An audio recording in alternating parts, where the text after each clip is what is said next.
Hey, what's up, speakophiles? Willington here, back with another sound battle where we let speakers speak for themselves.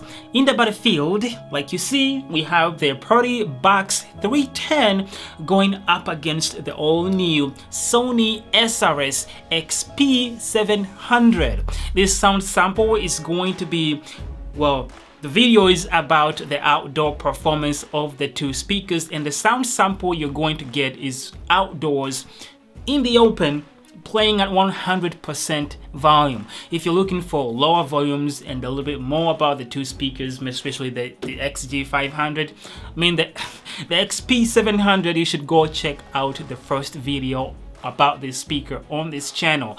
I'll also link it in the description section down there. As usual, I will be using a high quality binaural microphone, so for the best experience, please make sure you are using headphones, okay? Use headphones. With that said, let's hear the speakers speak. So that's why. But let's start with the Sony.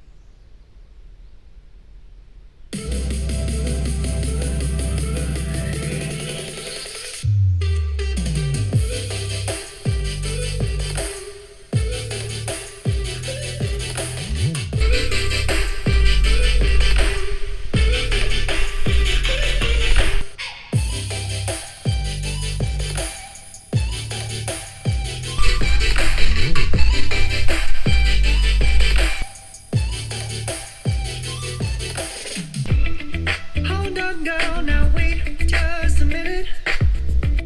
I've got something to say. You should hear it. Oh, I'm happy to make time for your feelings, but you have to admit I already do. Let's just break it down to you and me uptown, dancing all around till the disco ball.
And there you have it. What do you think?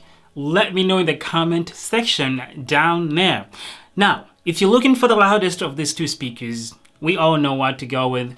The JBL right here, I think, takes the cake for that. It's not by much, but it's just enough for it to be, to come out louder than the Sony right here, which is kind of weird because I feel like in most of the videos that I compare Sony and JBL, it's usually Sony that's louder because they've always been louder when they make their speakers, but it is strange that this video and versus the boombox versus the XG500, I mean the Partybox 100 versus the XP500, I feel like I said the same thing, that JBL is louder, and that one was by quite a bit. But it's the same thing here. JBL is coming out a little bit louder than the XP700. It's just that this time it's not like the difference is not huge. It's just a little bit. When it comes to the highs, that one is a tough one. I feel like JBL is handling its highs a little bit better, but the highs on here are also good. I feel like the main difference here is that the highs on here go a little bit higher and they are a little bit sharper, but they don't feel like they don't have like a good body to them. Like I feel like there's a huge dip, like you have these really highs, but then they dip off and you don't have anything to transition into the mids from the highs. It's like highs drop off, and then the mids are actually a little bit lower. I feel like JBL is doing better with the mids between the two speakers outdoors. Like you heard, you hear the vocals better and the mid instruments are also better.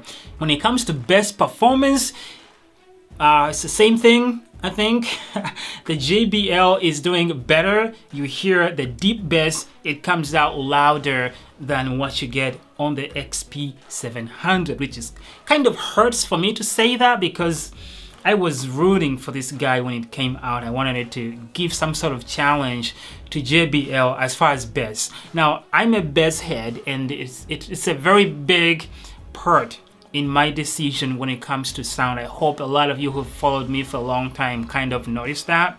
I'm a bass head. I've mentioned that in a few videos, well, a lot of videos actually. And so it has a big part in my decision when it comes to sound. That's just what I hear, and I tell you what I think and what I hear, okay? Got that?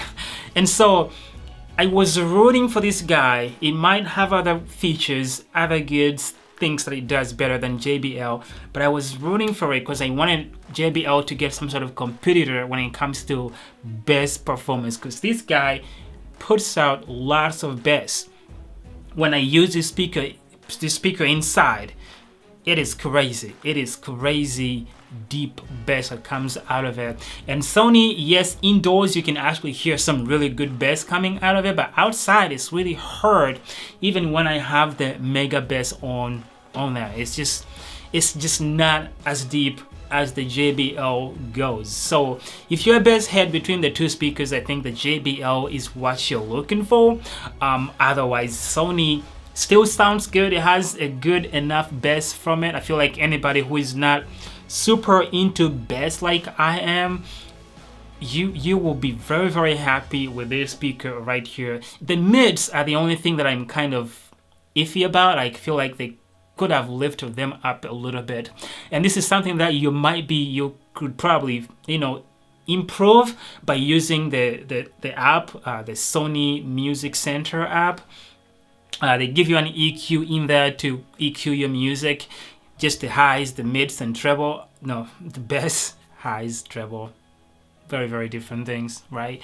But yeah, they give you an EQ, which is awesome, something that JBL does not do. So kudos to Sony. They give you a little bit more different sounding modes to switch in between, and when you have that app, you also have lots and lots of features that you can switch and try out. It supports the Fiestable app if you've the Fiestable app that is embedded into the Sony Music Center app. Is kind of confusing, but yeah, you can do a lot more with the Sony speakers as far as features. But as far as sound, I feel like while JBL is actually not the cleanest speaker, I feel like I use it mostly for bass when I'm outside because even outside it just comes out like with this good rich deep bass that I love personally. I think that's the reason I use it a lot. But as far as sound, I feel like sound is also kind of mixed up. Like there's not a very good separation between the bass, mids, and highs. If you were able to hear it on some of those songs, it's just it doesn't separate those frequencies very well. It sounds kind of jumbled up.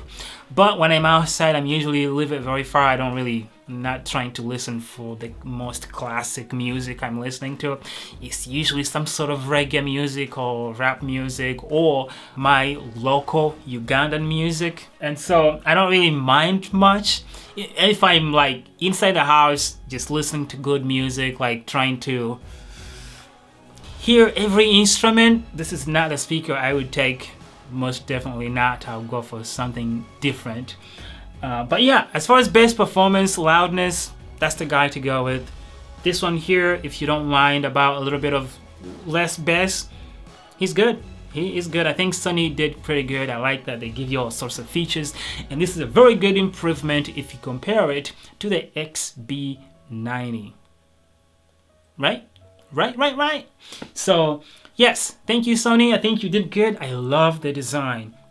I forgot to mention, if you didn't watch my other video, one thing you didn't know, that Sony has another tweeter in the back here. It's a 50mm tweeter in the back here, in addition to the 70mm tweeters that they have in the front. So pretty cool. I think they put some pretty good thought into their speaker here. But bass, the highs and mids, I don't know, they could have done a little bit better, but who am I to say that? Thank you guys for watching. I really appreciate you guys for sticking around. This has been the sound battle where we let speakers speak for themselves, and I hope they spoke to you in some way that you understand and able to make a decision. Thank you guys for watching. Like the video, subscribe, dislike it if you didn't like it, it's okay. You know, I just want to get some sort of feedback from you because you watched the video. Thank you for watching. I will see you guys in the next one. Peace.